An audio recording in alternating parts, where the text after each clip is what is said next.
ஏங்க உங்களுக்கு ஒண்ணு காட்டணுங்களா? அதிசயங்க, ஆனா உண்மை. வாங்க.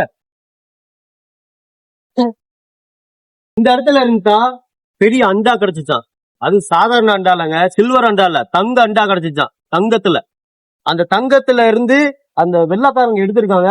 அதை எடுத்த பிறகுதான் அந்த பாலம் கட்டியிருக்காங்க. அந்த பாலத்தோட பேர் தான் சுண்ணாம்பு பாலம். இந்த பாலம் வந்து போயிருச்சு அப்படின்னு சொன்னாங்க. அப்புறம் நிறைய பேர் வந்து ஆய்வு பண்ணாங்க. இந்த பாலத்தை அறுத்து எடுத்துட்டு புது பாலம் கட்டலாம்னு நினைச்சாங்க. ஆனா அறுத்து பார்க்கும்போது இது முடியவே இல்லைங்க. அந்த அளவுக்கு பயங்கரமான, அதாவது ஹேலை மெத்தட் அப்படின்னு சொல்லுவோம். அந்த ஹேலை மெத்தட் மூலமா உருவாக்கப்பட்ட, அந்த காலத்திலே உருவாக்கப்பட்ட அந்த இரும்பு தாங்க இந்த இரும்பு. துருப்பிடிக்காத இரும்பு. மன பாலங்க நம்ம ஊர்ல இருக்கு. வெள்ளக்காரன் கட்டின பாலங்க இந்த பாலம்.